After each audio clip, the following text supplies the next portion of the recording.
Bonjour tout le monde et bienvenue dans ce nouveau Musical Reaction. Aujourd'hui on va parler d'une comédie musicale que j'attendais avec impatience depuis un an en fait, depuis que j'ai vu Blood Brothers. Blood Brothers qui était joué lors du festival bruxellois. Et donc cette année c'était la grosse comédie musicale du festival. Pour ceux qui suivent un peu mes vidéos, vous savez ce dont il s'agit. Bien évidemment, Elisabeth, parce que bon, c'est les 2 ans de la chaîne quand même. Quand j'ai commencé la chaîne, ma première vidéo était sur Elisabeth. Quand j'ai fêté les 1 an, j'ai parlé d'Elisabeth. Et il fallait bien que je parle d'Elisabeth, hein. Bien sûr, jamais assez d'Elisabeth, jamais assez d'Elisabeth. Mais trêve de blabla, passons à Elisabeth que j'ai vue pour l'avant-première le 11 juillet 2022 au festival bruxellois à Bruxelles. Bon, je vais pas refaire un résumé d'Elisabeth déjà, parce que j'en ai fait dans mes 2 premières vidéos. Si vous connaissez toujours pas ce qu'est Elisabeth, ça veut dire que vous n'avez pas vu mes vidéos et que de toute façon vous n'allez pas comprendre de quoi je vais parler. Donc si vous ne savez pas de quoi je parle, allez voir mes 2 vidéos sur Elisabeth, ou au moins la première. C'est là où j'introduis un petit peu l'histoire. Donc cette fois on va passer la case résumé et on va directement parler de la pièce. Alors déjà, la grosse chose importante à noter, c'était que elle était jouée en français. Et c'est une première mondiale en français. C'est dingue, c'est dingue. Ah oui, encore désolé pour le reflet dans mes lunettes, c'est très chiant. Je n'y peux rien. Du coup, oui, Elisabeth, grosse comédie musicale qui n'avait jamais été jouée en français jusqu'ici. Coréen, ouais, japonais, oui, néerlandais, tout ce que tu veux, mais le français, non, pas du tout. Et ça, c'est la première mondiale officielle du monument qu'est Elisabeth. Et ça se joue même pas à Paris ou dans une grande ville comme ça, non, à Bruxelles lors du festival bruxellois, quoi. Voilà, c'est fou que la première mondiale d'un truc aussi gros qu'Elisabeth se fasse dans ce cadre-là. Enfin, la première mondiale en français, hein. Enfin voilà, déjà je trouve juste ça incroyable. Enfin voilà, je n'ai pas les mots. Je n'ai pas les mots. Cela dit, il y avait quand même un petit truc qui m'inquiétait, c'était que je sois déçu. Pourquoi ? Parce que j'ai l'habitude des grosses comédies musicales avec plein de budget. Et je suis tellement habitué à ça qu'inconsciemment j'ai peut-être de trop hautes exigences concernant les comédies musicales. Quand je dis ça, je pense à une comédie musicale que j'avais été voir il y a quelques mois, en avril 2022. Et je pensais éventuellement faire un musical reaction dessus, mais j'ai tellement pas aimé que je me suis dit que ça servait à rien, que ce serait pas constructif, que j'allais juste démonter la pièce. Bon, en soi, même quand une pièce est très mauvaise, n'importe quelle critique peut être constructive, mais c'est vraiment une pièce que j'ai pas du tout aimée. Parce que c'était semi-amateur et qu'il y avait plein de trucs qui n'allaient pas du tout dans la mise en scène, etc. Mais aussi pour ce que c'était en lui-même, la publicité que je trouvais un peu mensongère. Enfin voilà, il y a plein de trucs qui font que j'ai pas du tout aimé. Et si je fais une vidéo, c'est vraiment juste pour cracher dessus. Et je me sentirais un peu mal de faire ça parce que c'était une troupe semi-professionnelle, comme je disais. Bon, enfin soit, je vais pas parler de ça trop longtemps, on n'est pas là pour ça. Mais le fait est que j'avais vraiment pas aimé pour ces raisons. Et ça m'a fait réaliser que j'ai peut-être de trop hautes exigences à force de voir des monuments. Merci la voiture. Parce que objectivement, cette pièce que j'ai vue, que j'ai tellement pas aimée, elle était pas si mauvaise que ça. Mais je faisais tout mon possible, je n'arrivais pas à l'apprécier. Je voyais trop de trucs qui n'allaient pas et je n'ai pas passé un bon moment du tout. Ce qui m'a énervé parce que j'ai payé la place la plus chère. Soit, du coup, j'avais un peu peur pour Elisabeth. Pas autant, mais un petit peu. Pourquoi j'avais pas trop peur? Parce que j'ai quand même vu Blood Brothers l'année dernière dans le même cadre. Et la mise en scène était vraiment nickel. D'ailleurs, j'en parle très bien dans ma vidéo sur Blood Brothers, je vous invite à aller la voir tout simplement. Je vais pas revenir dessus. Et enfin voilà, c'était du très bon travail, très pro. Et donc, je sais ce dont ils sont capables, alors je me suis dit que j'avais pas trop de quoi m'en faire. Mais bon, j'ai l'habitude des giga-productions dans les giga-théâtres, sachant qu'en plus, je reviens d'un voyage à Vienne où j'ai vu plein de pièces incroyables. Enfin voilà, je sors d'un contexte avec du très haut level, donc j'avais peur d'avoir une redescente pour ici au festival bruxellois. Surtout que, y a une question qui a moins de budget, parce que, le festival bruxellois n'a pas autant de budget que de grandes salles de comédie musicale en Autriche ou quoi, c'est logique. Et puis aussi parce que, la salle était en extérieur.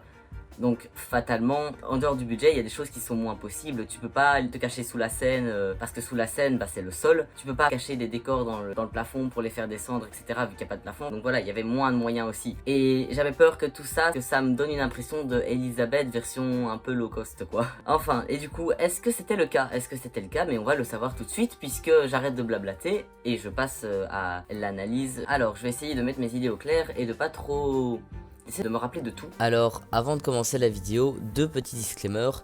Le premier, c'est que il faut savoir que je voulais, contrairement à Blood Brothers dont j'ai parlé genre un an après, lol, faire une réaction vraiment à chaud, c'est-à-dire que quand vous voyez ces images, là c'est tourné genre le lendemain de l'avant-première d'Elisabeth. Donc voilà, ce qui fait que d'une part j'étais encore dans l'effervescence du truc, donc peut-être que certaines choses que je dis seront pas totalement objectives. D'une autre part, c'était la toute première représentation, il y avait peut-être des trucs qui allaient évoluer par la suite, donc je n'ai préféré pas parler dans ce premier enregistrement pour voir un peu si ça allait rester comme ça ou si ça allait changer.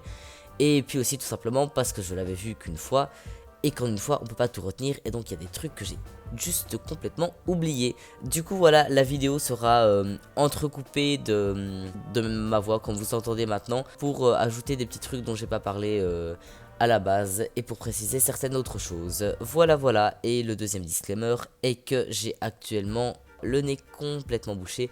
Du coup, si parfois j'ai une voix un peu bizarre, bah c'est normal et je m'en excuse par avance. On va commencer avec le point le plus important, les chansons, la traduction en français. Si on est déjà passé par la traduction japonaise, bah honnêtement ça déjà c'était bien traduit. D'ailleurs petite anecdote par rapport à ces versions françaises, il y a un passage que j'ai adoré qui m'a beaucoup fait sourire. C'est ce que j'appelle la chanson du méchant. Dans le film Barbie il y a toujours la chanson du méchant, donc c'est toujours une chanson un petit peu ridicule parce que c'est un film pour petites filles, il faut mettre le méchant en dérision bien évidemment. Un peu ridicule mais quand même la meilleure chanson du film, hein. Preminger de Barbie Cœur de Princesse, à jamais dans mon cœur. Meilleure chanson ever. Oh je fais des rimes, waouh. Bref. Du coup, ce que j'appelle la chanson du méchant dans Elisabeth, c'est la chanson de Sophie avec ses partisans qui complotent un peu contre Sissi. En allemand, la chanson commence avec Sophie qui chante Ich bin empört, ce qui veut dire je suis outré. Et ça me faisait rire à chaque fois que j'écoutais en allemand, dans ma tête ça sonnait vraiment je suis outré. Et je trouve cette phrase très drôle, surtout avec le ton et l'air de la chanson. Et cette chanson en français, c'est mot pour mot ce qu'elle a dit. La chanson a commencé, je l'ai entendu dire cette phrase qui résonne dans ma tête depuis tellement de temps. Bah maintenant elle est canon, cette phrase est réelle, ce n'est pas que mon imagination, c'était très drôle. Que dire d'autre par rapport aux chansons? Je crois que c'est à peu près tout. Ah oui, il y a un autre passage, un moment de l'histoire où Sissi et son mari Franz sont un peu en désaccord parce que Sissi lui fait remarquer qu'il est trop sous l'emprise de sa mère, qu'il fait tout pour être contre elle. Et du coup, à un moment, Sissi s'enferme dans sa chambre parce qu'elle ne veut pas voir Franz et Franz lui chante à sa porte qu'elle lui ouvre. Et là, Elisabeth répond de derrière sa porte sans lui ouvrir d'un ton énervé, va donc chez ta mère, en chantant cette... va chez ta mère quoi, c'était très drôle. Bon, j'ai quand même d'autres petits points à ajouter par rapport aux chansons. Déjà concernant la traduction française qui effectivement dans la globalité des chansons était plutôt pas mal et assez fidèle aux versions originales, mais il y a quand même certaines paroles qui me laissaient un petit peu perplexe, et quand je dis ça je pense à notamment les paroles d'une chanson, la chanson de Sophie justement dont j'ai parlé là tantôt, où elle complote un petit peu contre Elisabeth et elle parle d'elle à un moment dans la version originale en disant il faut combattre le feu par le feu et une femme par une femme. Et en français, à la place de dire il faut combattre le feu par le feu, ils disent c'est le moment d'être un peu habile, et puis ils enchaînent en disant et une femme par une femme. Mais ça n'a pas de sens, ça n'a pas de sens. Si tu ne dis pas la première partie, tu ne peux pas dire la deuxième partie. Je suis désolé, peut-être que quelque chose m'a échappé dans cette traduction, mais pour moi par exemple ces paroles-là n'avaient vraiment pas de sens.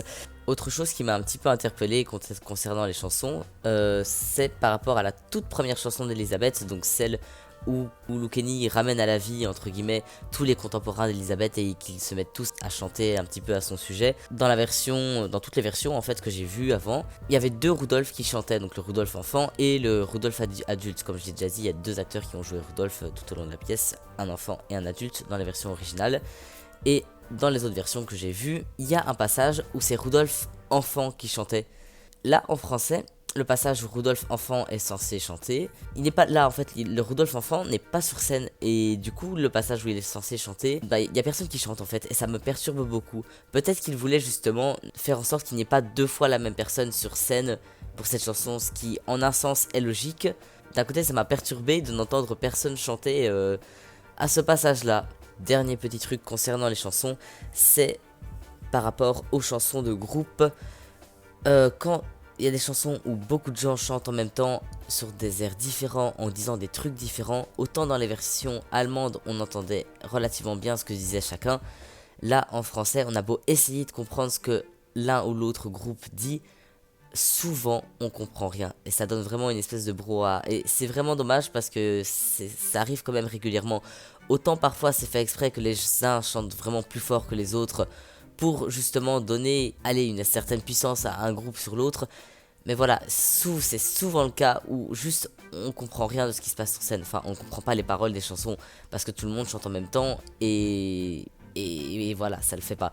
C'est peut-être à cause des micros qui sont mal réglés, je ne sais pas. Enfin voilà, je suis pas là pour trouver une explication. Moi, je dis ce que j'ai vu et il y a pas mal de chansons où j'avais beau essayer d'écouter, je comprenais ni les uns ni les autres et c'est dommage. Passons du coup au point costume. Les costumes étaient magnifiques. Allez, les coupes des robes, les tissus, les corsages, tout était vraiment mais super beau. Oui, par exemple, lors du premier passage en Hongrie, du couple impérial, on voit des Hongrois en costume traditionnel un petit peu d'armée, avec le manteau mis sur le côté comme ça et accroché avec une sangle, une corde par en dessous du bras, et des manteaux très classe avec de la fourrure comme ça, type uniforme. Et là, mais waouh, quand ils sont arrivés sur scène, on a eu vraiment l'effet waouh quoi. Franchement, tous les costumes étaient superbes. J'avais rien à dire niveau costume. Concernant les costumes, je me devais quand même de saluer les vêtements de Sophie qui étaient tous super beaux, particulièrement la robe qu'elle portait lors du mariage de Franz et Sissi qui était mais tout simplement magnifique, que ce soit la coupe, les tissus,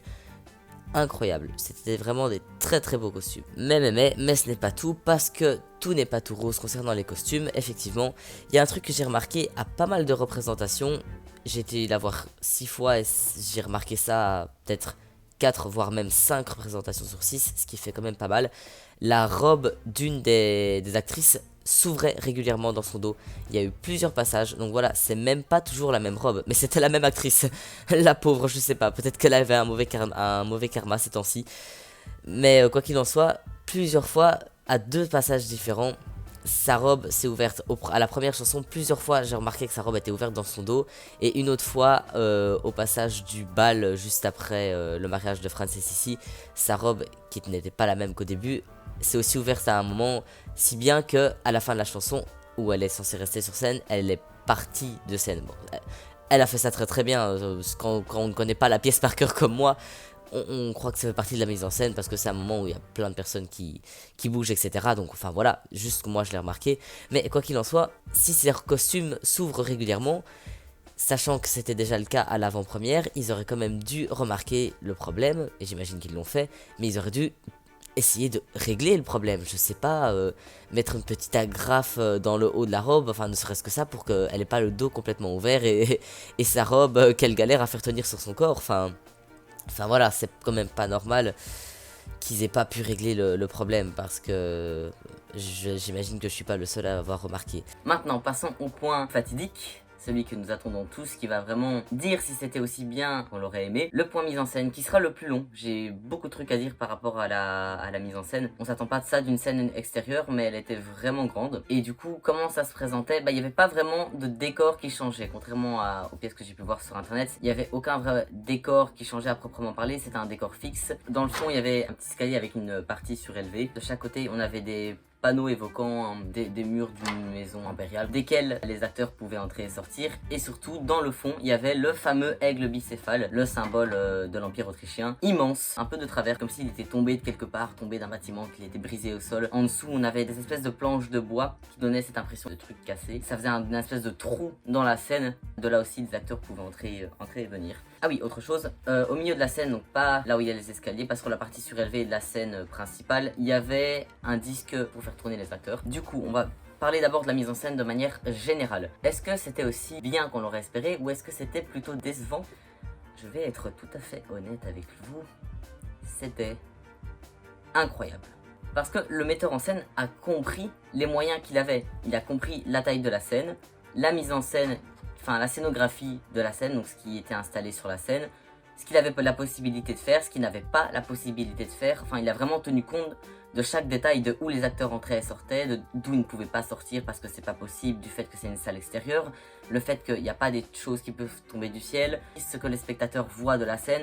Tout ça a été parfaitement pris en compte pour que chaque scène arrive, mais de manière parfaite, vraiment.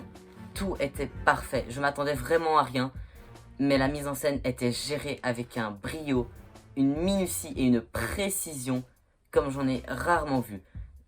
Et ce qui a donné un résultat tout simplement incroyable, comme quoi je donne parfois d'excuses de oui, mais il n'y avait pas beaucoup de budget, donc on pardonne. Non, non, même quand t'as moins de moyens, c'est possible de faire un truc tout aussi incroyable que des musicals à gros budget. Pour vous donner un exemple de petits détails de mise en scène qu'il y avait, c'est qu'on va chercher Franz. Je m'explique. Par exemple, la scène où il y a un conflit entre Sissi et Sophie, Franz ne débarque pas de nulle part comme par magie. On voit pendant la chanson que l'une des deux fait un petit signe à une servante pendant qu'elle mentionne Franz dans leur chanson. Et du coup, la servante quitte la scène, revient peut-être une minute après, et peut-être encore 1 ou 2 minutes après. Cette fois, il y a Franz qui arrive, et ça arrive très régulièrement. Ce genre de petits détails, mais c'est discret, mais ça fait le taf parce que allez, tu t'y croirais. Ça renforce vraiment le réalisme. On demande vraiment à une servante d'aller chercher l'empereur. Bref, c'est vraiment ce genre de petits détails qui faisaient le taf et qui m'ont vraiment beaucoup plu. Par contre, voilà, dire que tout était parfait est peut-être un peu exagéré parce que pour que ce soit parfait, il en faut vraiment beaucoup et c'était très bien.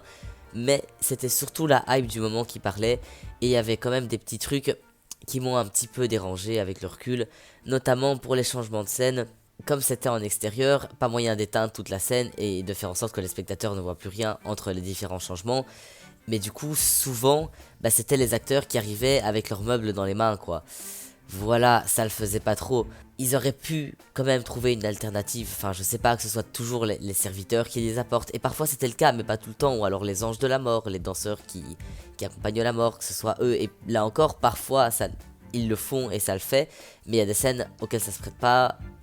Et du coup, c'est les acteurs qui arrivent avec leurs meubles dans les bras. Quitte à ce qu'ils aient pas le choix de faire comme ça, qu'ils y aillent à fond. Qu'ils fassent vraiment une choré. Et qu'on soit vraiment dans le délire comédie musicale, on danse avec les meubles dans les bras, et voilà, qu'ils aillent à fond, et que du coup ça le fasse. Là, autant ils avaient essayé de faire en sorte que les acteurs marchent quand même en rythme sur la musique pour pas que ça ait l'air totalement ridicule non plus, hein, non, j'exagère un petit peu les choses, voilà, c'était pas terrible non plus, mais bon, ça le faisait pas trop, et quitte à faire ça, ils auraient peut-être pu y aller à fond. Enfin voilà, moi je suis pas metteur en scène, c'est pas moi de décider de ça, mais le fait est que limite quoi. Un autre petit point négatif concernant la mise en scène, c'est le passage au début de la pièce où Sissi tombe de son arbre ou de je ne sais pas quel autre truc et qu'elle entre pour la première fois dans le royaume des morts. Là, vu qu'ils avaient rien pour mettre ça en scène, tout ce qu'on avait, c'est les acteurs qui criaient « Si, regardez-la, elle va tomber » en regardant dans les coulisses ou je sais pas où. Et puis on les entend qui crient et qui partent tous de scène comme pour se jeter vers Sissi qui est tombée à l'extérieur de la scène. Mais bon, ça, quand on n'a pas vu la pièce, c'est difficile de vraiment le comprendre. Moi, je connaissais la pièce par cœur, donc je voyais très bien ce qui se passait. Mais quelqu'un qui découvre la pièce, je me dis que cette scène n'est pas extrêmement claire pour ces personnes-là. Heureusement, dès que tout le monde est parti sur scène, il y a la mort qui ne tarde pas à arriver sur le plateau avec Sissi dans les bras, et là on comprend ce qui s'est passé. Mais je trouvais que c'était vraiment pas clair comme mise en scène. Enfin voilà, tout le monde est là à faire leur petite réunion, puis d'un coup t'as quelqu'un qui crie oh Sissi elle va tomber machin, puis t'as tout le monde qui se réunit dans un coin, puis qui part en criant de la scène. Voilà, tu comprends quand même ce qui se passe, mais c'est pas très clair quoi. Vraiment ce qui m'a marqué, c'est vraiment les choix artistiques de cette version. J'ai vu des choses, j'ai vu des choses ce soir-là que je n'avais jamais vues dans aucune version d'Elisabeth. Et ça c'est quand même culotté.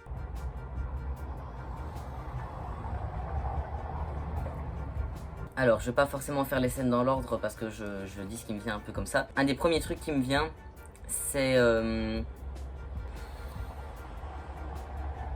Il y a un passage où ils vont dans un espèce de salon un peu olé olé, enfin bon, disons les choses clairement, ils vont dans un bordel. Ils vont clairement dans un bordel à un moment de l'histoire. Et si dans toutes les versions précédentes, on avait toutes des filles dans ce bordel, c'est logique. Là, parmi les danseuses du bordel, on avait un danseur. Oui, ils ont décidé de prendre un danseur parmi les danseuses et je trouve ça une très très bonne idée parce que dans les bordels, il y en a pour tous les goûts. C'est la première fois que je voyais un personnage masculin dans cette scène, en dehors des clients, bien évidemment. Et j'ai trouvé l'idée super. Une autre scène dont j'ai beaucoup aimé la mise en scène, aussi un détail un peu particulier. Attention, ça va spoil, mais bon, c'est un événement historique. Donc voilà, sorry not sorry. À la mort de Sophie, la mère de Franz. Spoiler, oui, elle est vraiment morte dans la vraie vie depuis 1890. Elle est morte. Du coup, la mère de Franz, au moment de sa mort, dans les autres pièces, elle faisait une chanson et puis, en fait, on la voyait pas vraiment mourir en soi. On avait sa dernière chanson où on voyait qu'elle était plus vieille et plus fatiguée. Puis on voit d'autres chansons et puis à un moment, Franz il chante dans une de ses chansons depuis la mort de ma mère, nanani nanana. Et donc voilà, on comprend qu'elle est morte et ça n'étonne personne. Mais là, ce qui se passe, c'est qu'après qu'elle ait chanté sa chanson, elle reste sur le canapé, puis une autre scène démarre, elle est toujours dans le fond sur son canapé, et puis on voit la mort qui arrive et qui lui tend la main et qui la prend avec une telle délicatesse et un tel respect. Et cette idée d'avoir fait ça en fond, de faire que la mort arrive comme ça et la prenne, c'était beau, c'était vraiment beau et c'était une super idée. En parlant de mort, là encore, désolé, je vais aussi spoiler, mais bon, fait historique, hein. Du coup, c'est le moment où Sissi se rend sur la tombe de son fils. On la voit qui chante sa chanson Rudolph, où es-tu? On voit les acteurs qui ont joué Rudolph, qui arrivent sur scène et qui la regardent comme ça de loin, tels des fantômes qui la regardent, et ça, j'ai trouvé ça très très émouvant. Alors il faut savoir que l'histoire de faire venir les 3 acteurs qui jouent Rudolph sur scène à ce passage-là, c'était que pour l'avant-première. Pour toutes les autres présentations, on a juste le premier acteur qui jouait Rudolph enfant qui vient voir Sissi. Je sais pas pourquoi, peut-être parce qu'il se disait que c'était plus symbolique de représenter le Rudolph tout jeune, parce que c'est dès tout jeune, enfin dès cet âge-là, qu'il avait besoin de sa mère et voilà, c'est son petit enfant qui revient, enfin voilà, quelque chose dans le style. Voilà, j'ai rien de plus à dire là-dessus. C'est pas spécialement bien ni mal qu'ils aient changé ça, c'est juste un changement qu'il était intéressant de noter. Parce que oui, effectivement, j'ai pas dit les 2 acteurs qui jouent Rudolph, mais bien les 3. Pour la première fois de ma vie, j'ai vu 3 acteurs qui jouaient Rudolph différents. Un pour le tout premier Rudolph dans son enfance, quand il avait une histoire de 6 ans, quelque chose comme ça. Un autre quand il était un peu plus âgé, 10-11 ans, et le troisième qui jouait Rudolph adulte. Et je trouvais que c'était une très très bonne idée. Et je trouve ça cool qu'ils aient eu l'idée, tout simplement, parce que depuis toujours ça avait été 2 Rudolph, et enfin voilà, fallait y penser à rajouter 3 acteurs, c'était bien. Voilà, c'était des scènes sur lesquelles je n'attendais rien, des scènes un peu classiques dans la pièce de base, ou enfin pas forcément classiques, mais dont j'ai un peu l'habitude, c'est un peu toujours le même genre de mise en scène. Et puis là, ils ont fait ces choix-là et ça a vraiment dynamisé le truc et ça a rendu le tout vraiment super agréable à regarder, parce que même si j'adore Elisabeth, j'avais peur que ce soit une énième version d'Elisabeth et pas forcément la meilleure, et que même si j'ai passé un bon moment et que c'était bien, j'en garde pas un souvenir si mémorable que ça. Mais tout ça, ça a fait qu'au final, j'avais pas l'impression de juste revoir encore une fois Elisabeth. Non, c'était vraiment une toute nouvelle version. D'ailleurs, en parlant de ces passages qui m'ont pas forcément marqué à la base, on a la chanson de la rencontre entre Franz et Sissi. Alors honnêtement, je n'aime pas cette chanson. Oui, il y a des chansons dans Elisabeth que je n'aime pas. C'est incroyable. Mais du coup, la chanson de rencontre entre Franz et Sissi, on les voit, ils chantent leur amour et tout va bien et tout est beau. C'est une chanson un peu calme, un peu romantique, et dans les autres versions, il se passe pas grand chose. La mise en scène a beau être sympa, il se passe pas grand chose, ils se regardent, ils se tiennent les mains de manière amoureuse, oh je t'aime, on s'aime, machin. Et là le plateau tournait et du coup ils marchaient comme s'ils se baladaient et comme s'ils avaient une réelle conversation, et ça paraît tout bête, mais le fait d'avoir mis un contexte, une mise en scène, ça rendait la scène vraiment intéressante. On n'était pas juste là face à deux gens qui se chantaient leur amour bêtement, on était vraiment face à une conversation et parfois ils s'arrêtaient, parfois, enfin... C'était vraiment chouette à regarder, et c'est la première fois de ma vie que je trouve pas cette scène un peu chiante. Cette mise en contexte, c'est vraiment ça qui faisait toute la pièce. D'ailleurs, parlons-en de la mise en contexte. En général, dans la pièce de base, c'est principalement Lou Kenny qui nous fait la mise en contexte.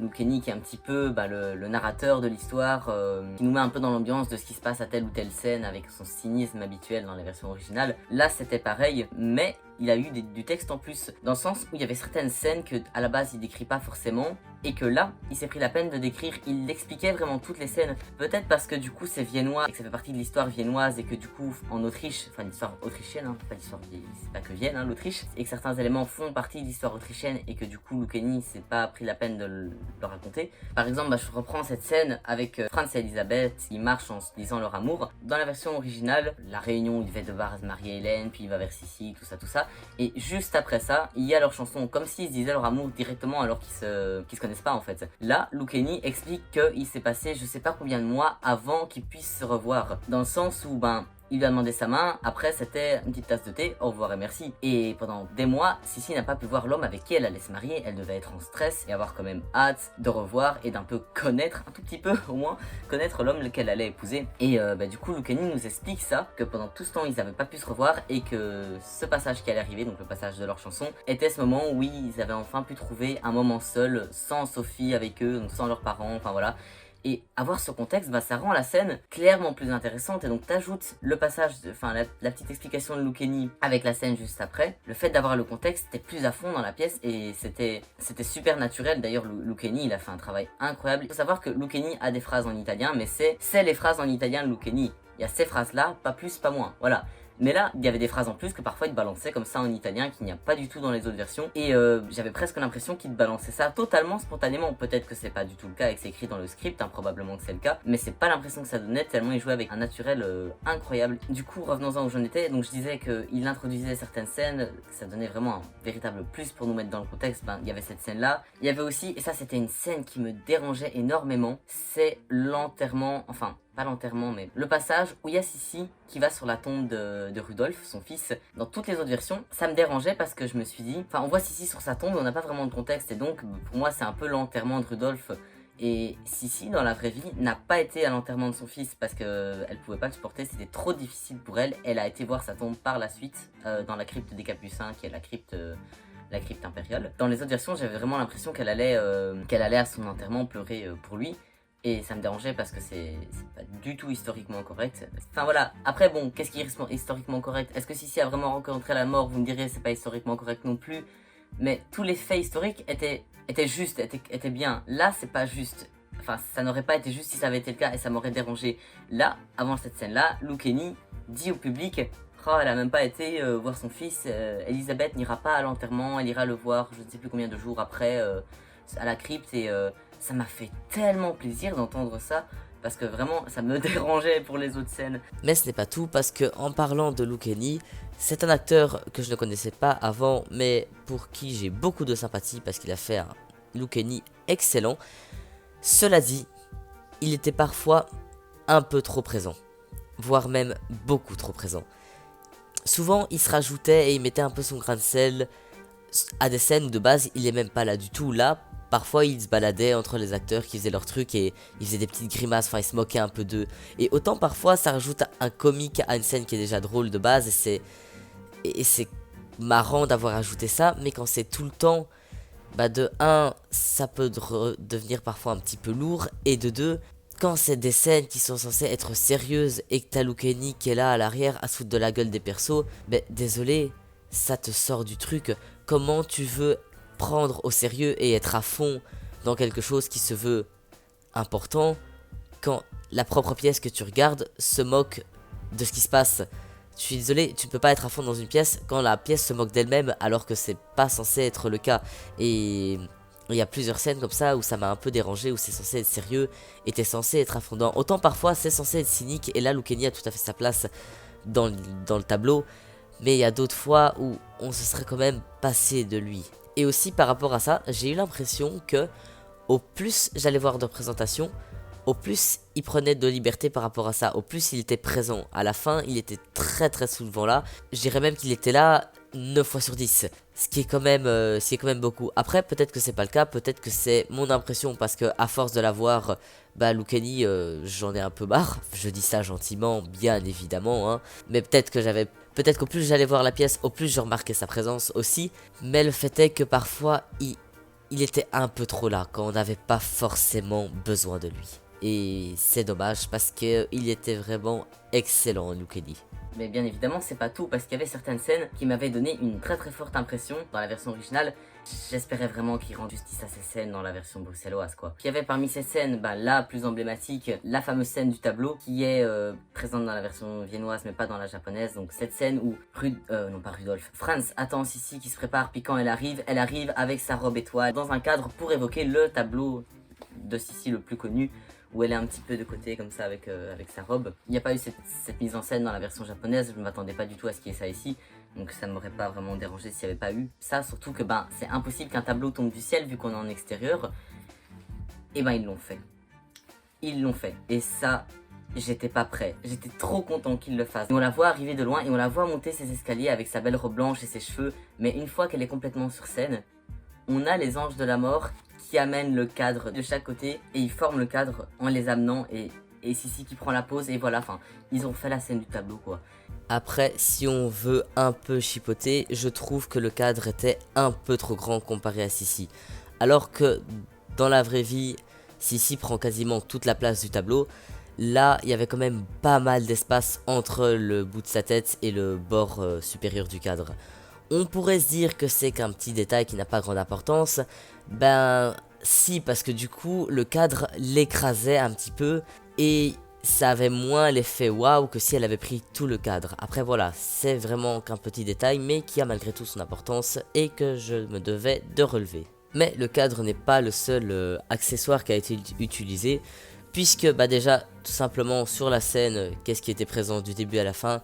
L'immense aigle bicéphale, comme j'en ai déjà parlé, dont ils se sont servis pour certaines scènes. Par exemple, quand Sissi chante je choisis ma vie, je choisis mon destin, il y a un passage où l'aigle est éclairé et elle se tourne vers lui comme pour le défier. D'ailleurs, c'est un moment où elle le dit je me dresse et te défie, quelque chose comme ça. L'aigle bicéphale qui, rappelons-le, est le symbole de l'Empire autrichien. Et voilà, j'ai trouvé la symbolique assez belle parce qu'il n'était pas juste dans le décor pour faire joli en mode... allez, il fallait pas faire un décor trop classique, du coup, allez, on te fout un aigle bicéphale parce que ça parle de Sissi. Ils s'en sont quand même servis et c'était bien. Un deuxième truc aussi qu'ils ont utilisé, c'est lors du mariage de Franz et Sissi, on a qui sort du décor, qui monte de l'arrière du décor, qui apparaît petit à petit pour s'élever dans le ciel, une immense croix chrétienne. Et elle n'était pas là dans les premières représentations, et j'ai trouvé ça une très très bonne idée de l'ajouter, car tu vois cette immense croix qui monte et qui monte au fur et à mesure de la cérémonie, et ça rajoute un côté oppressant à l'ambiance qui est déjà de base censée être oppressante, mais la croix qui monte comme ça petit à petit, cet immense bazar là, t'as vraiment l'impression qu'il y a Dieu qui arrive et qui te juge. Une autre scène qui m'avait marqué, c'est bien évidemment la scène des nappes. Non, je dis pas le mot, c'était comme ça que je les appelais quand je parlais d'Elisabeth version japonaise. C'est comme ça que je vais les appeler aussi parce que je veux pas me faire strike par YouTube si je dis le mot, hein, on sait jamais. Du coup, la scène des nappes, bon, c'est pas littéralement des nappes, hein, dans la version de base, mais bon, ça y fait référence, on a le drapeau, on a les uniformes, voilà, bon, puis t'as la version japonaise qui, alors, le tact et la subtilité, on ne connaît pas, remember. Et du coup, voilà, là, je m'attendais à rien, mais j'espérais quand même que la scène ait de l'impact.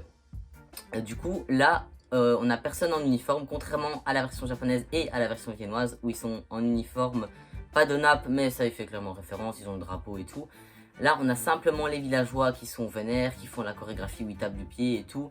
Et je me dis, ouais, bon, on est quand même à Bruxelles. Je me doute bien qu'ils vont pas faire des trucs trop chauds non plus pour cette scène, qui vont juste montrer la haine des villageois. Et voilà, on comprend très bien, ok. Et puis à la fin de la chanson, ils se mettent en rang comme ça, devant la scène. Et puis ils te font un giga salut comme ça. Est-ce que je fais strike si je le fais? Ils arrivent comme ça devant la scène. Et ils te font tous un giga salut, nappe, devant les gens, au calme. Alors dans la version viennoise, il y avait peut-être les uniformes qui faisaient très très fort référence, mais c'était encore que des références. Ils faisaient une petite chorégraphie, un peu des trucs comme ça, pop, pop, pop, pop, pour évoquer le bazar, mais sans le faire vraiment. Ah là, ils sont venus devant la scène. Voilà, ok, très bien.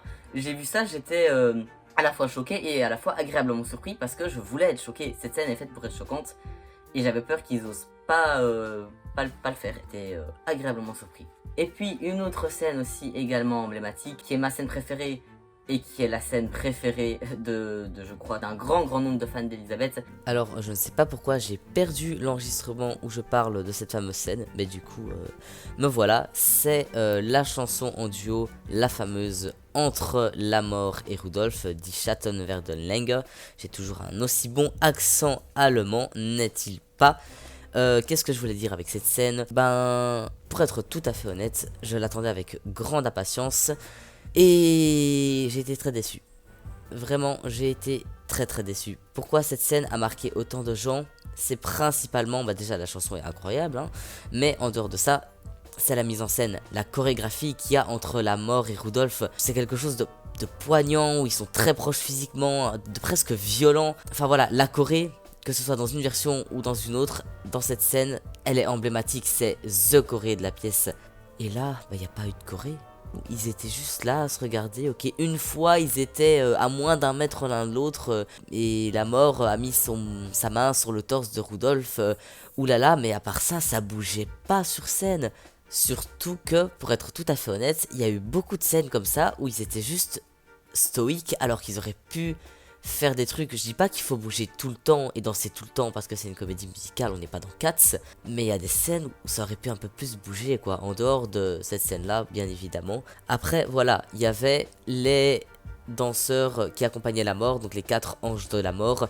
Si dans les autres versions c'est tout un groupe, là il y avait juste 4 danseurs et ils dansaient super bien, mais j'ai quand même aussi un point négatif à faire par rapport à eux, c'est que autant parfois leur choré allait avec le cadre et ça rajoutait vraiment un plus, parfois ils étaient juste là à côté en train de danser pendant que les autres faisaient leur scène et enfin ils n'étaient pas intégrés dans la scène. T'avais l'impression qu'il se passait 2 trucs en même temps, d'un côté les anges de la mort qui dansaient et de l'autre les gens qui papotaient en faisant leur petite chanson, et c'était plus distrayant qu'autre chose. Encore une fois je le précise, hein, pas tout le temps, et ils ont fait un très bon taf, mais il y a quand même beaucoup de scènes où je trouvais qu'ils étaient pas vraiment intégrés dans le tableau et leur petite danse sur le côté c'était plus distrayant qu'autre chose malheureusement.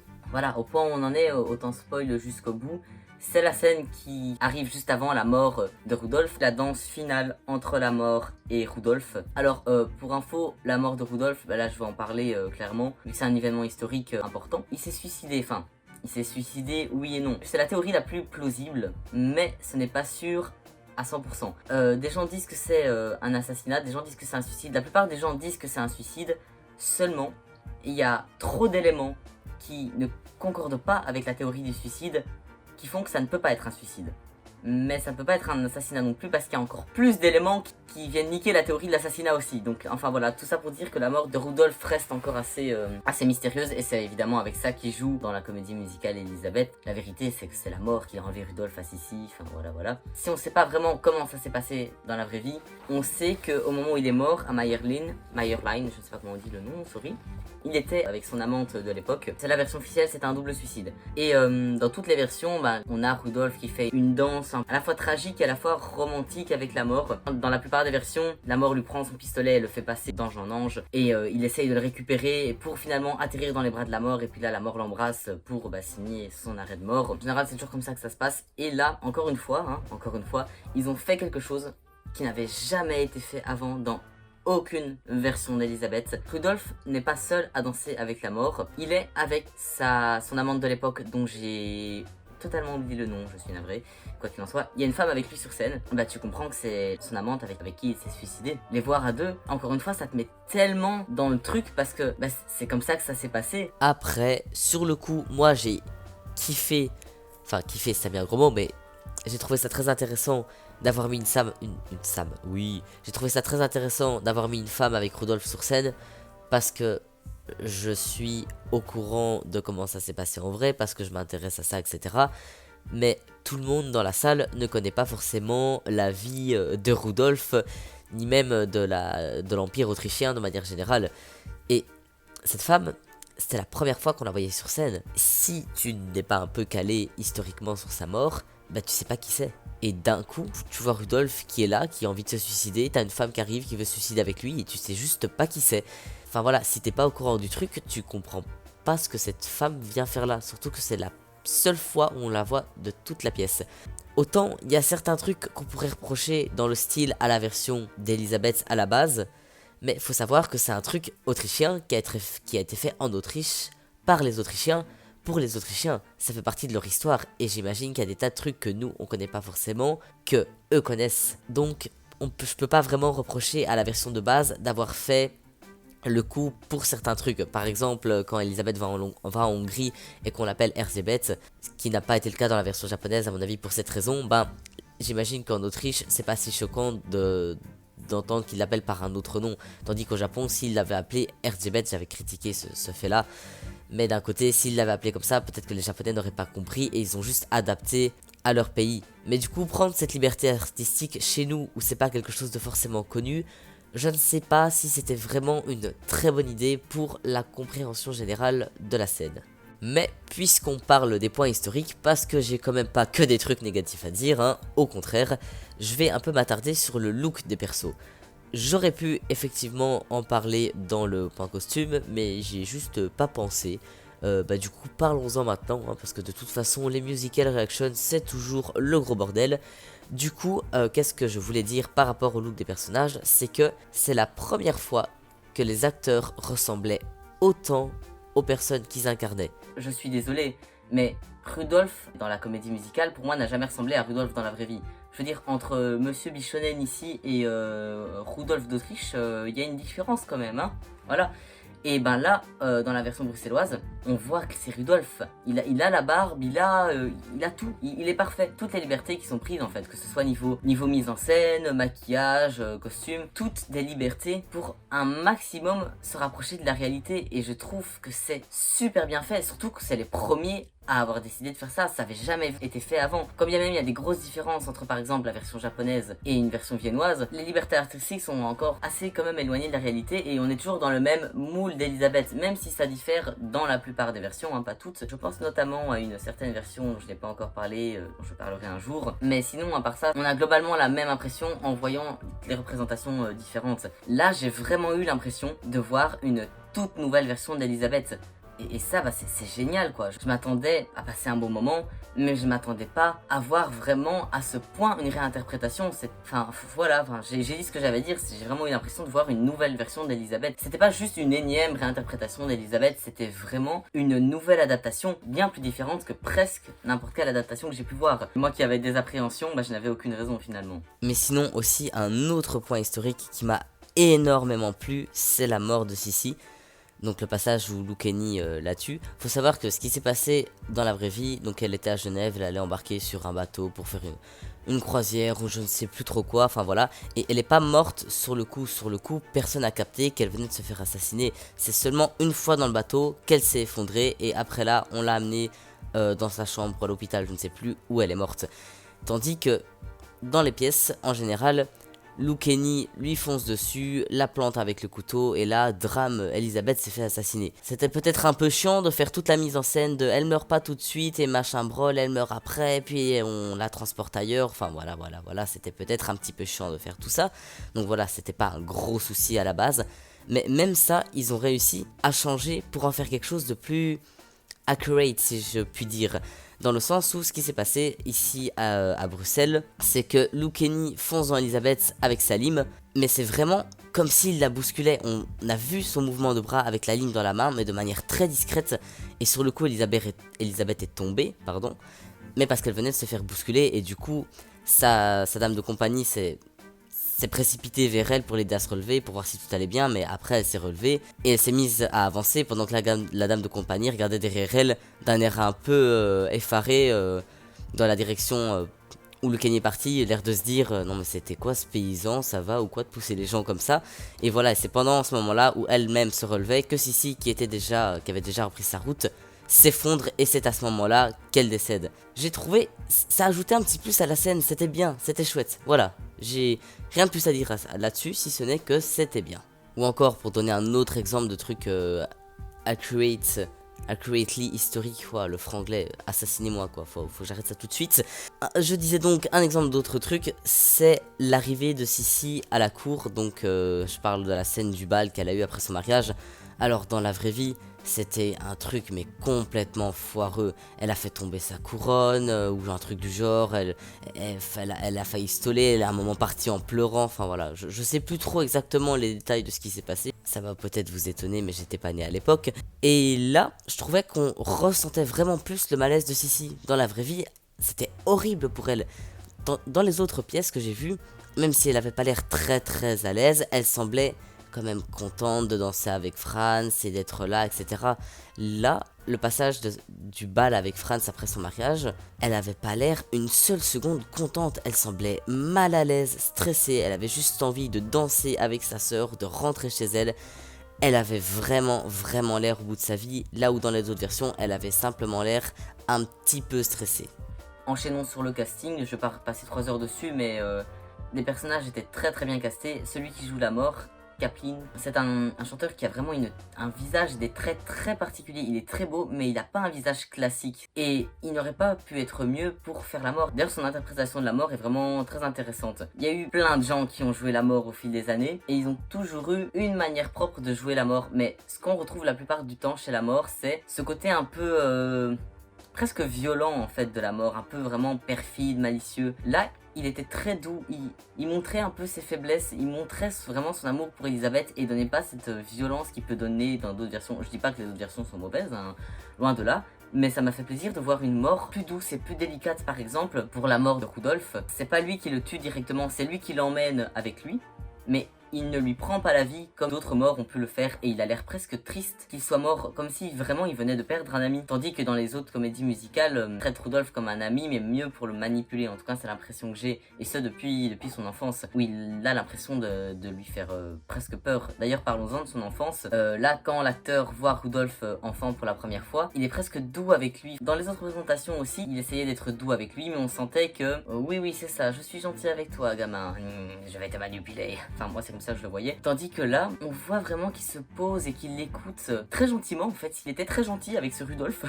D'ailleurs, j'ai oublié de parler de ça dans la mise en scène. Le passage où Rudolf voit la mort enfant, en général, il n'y a pas vraiment de contexte. Il est juste là, en train de marcher, vivre sa vie de gosse, et puis la mort lui apparaît. Là, il arrive sur un lit, en train de faire un cauchemar, et on voit les anges de la mort autour de lui. Je trouve que ce contexte rend le Rudolf encore plus attachant. D'ailleurs, on a la mort qui arrive. D'abord, il s'assoit juste comme ça, et puis vraiment, il se pose comme ça dans le lit en mode oui, je t'écoute, mon enfant.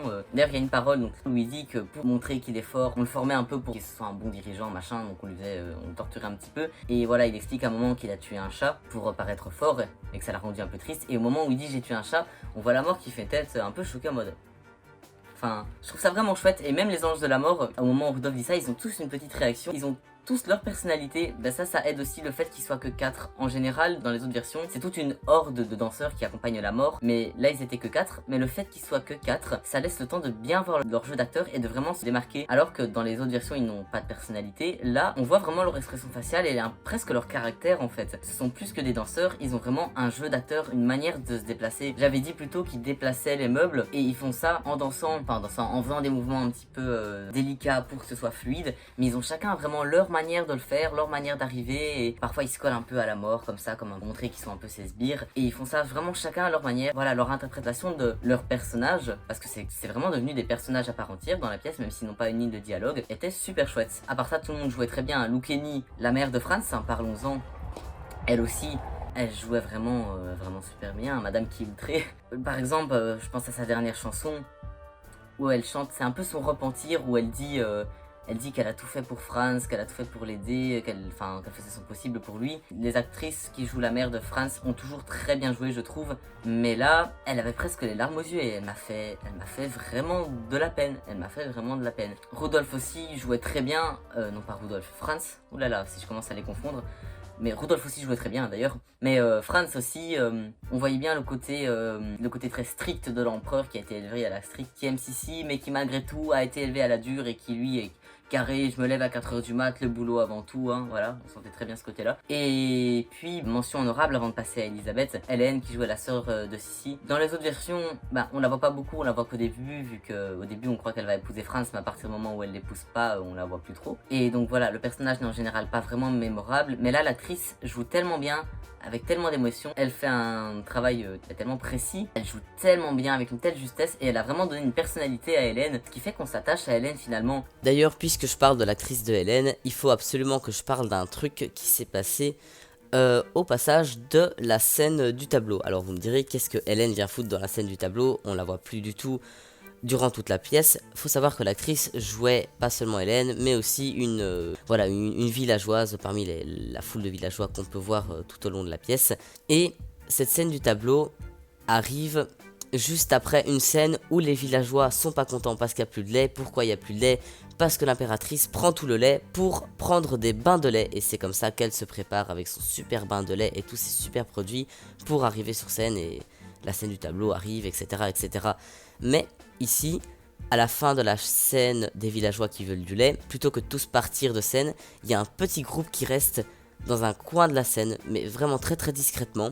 Et il reste là jusqu'à la fin de l'acte 1, la scène du tableau étant la scène qui clôture l'acte 1. Et il y a une fois où j'ai été voir la pièce, j'étais très très mal placé, j'étais dans les tout premiers rangs, tout à droite, mais ce qui fait que j'étais du coup juste devant ce petit groupe d'acteurs et que pendant toute la scène de préparation de Sissi et la scène du tableau, j'ai regardé que eux et c'est incroyable parce que ça a donné une complète dimension à la scène, mais vraiment complète. Alors que dans les autres versions, cette scène a toujours été présentée comme une scène emblématique et charismatique et qui est là pour donner un effet waouh au public, genre la scène du tableau quoi. Et ben là, quand on a les villageois sur le côté et qu'on fait attention à eux, ça n'a plus rien à voir. Pendant que Franz et Sissi sont là à se raconter de leur vie de riches privilégiés, on a dans la rue des gens qui meurent de faim. Et il y avait un tel désespoir et une telle haine sur le visage des acteurs. Parce que j'ai parlé de l'actrice qui jouait Hélène, parce qu'elle joue particulièrement bien et elle m'a vraiment donné des frissons à cette scène-là. Mais bien évidemment, elle n'était pas toute seule, ils étaient un petit groupe et ils faisaient tous le taf pendant que elle était par terre à prier avec quelqu'un d'autre. Il y en avait deux autres qui étaient debout et on voyait ils regardaient leurs pieds, mais ils avaient l'air énervés mais en même temps tellement impuissants et ils avaient conscience de leur impuissance et tout ça ils arrivaient à le retransmettre sur leur visage. Et la scène du tableau, bah c'était plus la scène du tableau, c'était plus une scène waouh, c'était une scène très cynique et dramatique. Et voilà, il y avait tous des petits détails de la part des acteurs. Par exemple, je reviens à l'actrice qui joue Hélène, qui d'abord était là à se frotter les bras, qui avait froid, puis le villageois à côté d'elle lui propose une couverture et ils se mettent à prier ensemble. Enfin voilà, des tout petits trucs, alors que de base ils sont dans un coin de la scène, là où ceux qui sont totalement à l'autre bout des gradins, ils les voient pas. Et ils jouaient avec une telle émotion et une telle force, j'ai jamais vu ça. J'étais vraiment impressionné, ça a totalement changé ma vision de cette scène. Enfin voilà, ça fait qu'on s'attache vraiment beaucoup à Hélène et chaque personnage, chaque figurant était vraiment tellement bien joué qu'on s'attache vraiment à tous les personnages. Après, c'était joué dans ma langue, une langue à laquelle bah forcément je suis plus sensible, donc peut-être qu'il y a des choses que c'était parce que c'était joué en français, voilà. C'est pas impossible, à mon avis, il y a beaucoup de ce que j'ai ressenti qui fait que c'était dans ma langue, mais ça n'enlève rien au talent des acteurs, au travail qu'ils ont fourni qui était vraiment incroyable. Bon bah maintenant, passons à Elisabeth. Elle a offert une performance que j'avais jamais vue avant, un peu comme la mort, il l'a vraiment interprétée à sa manière. Elisabeth c'était pareil, j'avais jamais vu une Elisabeth comme ça. Dans les autres versions, même si Elisabeth s'affirmait, montrait son caractère, moi seule choisis ma vie, mon destin m'appartient, tout ça, elle restait quand même douce et délicate. Là, même si son apparence reste délicate et élégante, son caractère, elle était plus violente en fait. Elle s'affirme, je suis ici, non tu me pètes les couilles. Enfin voilà, elle jouait vraiment de manière affirmée quoi, mais sans sortir du personnage, de manière affirmée, tout en correspondant au personnage d'Elisabeth. J'avais jamais vu une Elisabeth comme ça m'a fait plaisir, elle avait vraiment beaucoup de caractère. Elisabeth on a toujours eu dans la présentation, hein, je ne dis pas ça pour dénigrer le travail des autres actrices qui ont fourni également une très bonne interprétation d'Elisabeth, mais cette actrice-là a pas fait mieux, elle a fait quelque chose de différent. Ça faisait vraiment plaisir de pour une fois voir quelque chose de différent. Oui, mais c'est pas tout, parce que j'ai un autre truc très important à dire concernant le rôle d'Elisabeth. C'est qu'il n'y a pas une actrice qui ont joué Elisabeth, mais deux. Alors pas deux en même temps, il y a eu certaines représentations où c'était l'une, certaines où c'était l'autre. Je vais vous expliquer. C'est une histoire de fou. J'ai été voir l'avant-première, du coup avec l'actrice dont je viens de vous parler. Il y a eu après 2 autres avant-premières. Et je voulais ensuite aller voir la première officielle. Seulement, le matin même ou l'après-midi, je ne sais plus, peu importe, on reçoit un message du festival nous disant que la représentation a été annulée parce qu'une des comédiennes est malade.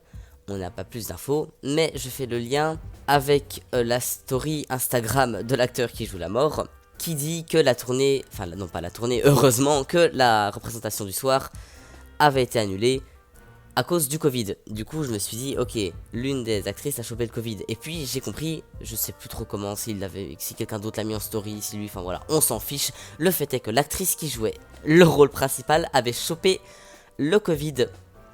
C'est la grosse merde. C'était la grosse merde. Et à cause de ça, ils auraient pu totalement annuler les représentations. Il y a d'autres, n'importe où d'autres, ça aurait très bien pu se faire et ça aurait été presque entre guillemets normal. Mais eux, au festival bruxellon, qu'est-ce qu'ils ont fait? Ils ont réussi à trouver une autre actrice qui était dispo et qui a appris le rôle en 4 jours. Et tout ça sans aucune contrepartie, dans le sens où au début de la première, du coup la première a été reportée. En tout, je crois qu'il y a eu 2 ou 3 représentations annulées à cause de ça, enfin c'est incroyable. Et quand j'ai été à la première avec la nouvelle actrice, où ils nous ont expliqué tout ça, ils nous ont dit qu'ils ont dû quand même faire des sacrifices, parce qu'elle a dû quand même apprendre le rôle en 4 jours, et que sur les 17 changements de costume, il n'y en aurait eu que 16 quoi, enfin voilà, incroyable, incroyable. Déjà, un énorme bravo au festival bruxellon qui a tout simplement réussi à faire en sorte que le show continue, the show must go on, et parce que voilà, bon, pour trouver une actrice en si peu de temps qui joue un rôle aussi important, parce que Elisabeth, c'est pas un rôle facile à jouer et c'est pas une petite comédie musicale non plus. Et puis, un énorme chapeau à l'actrice qui a appris le rôle en 4 jours.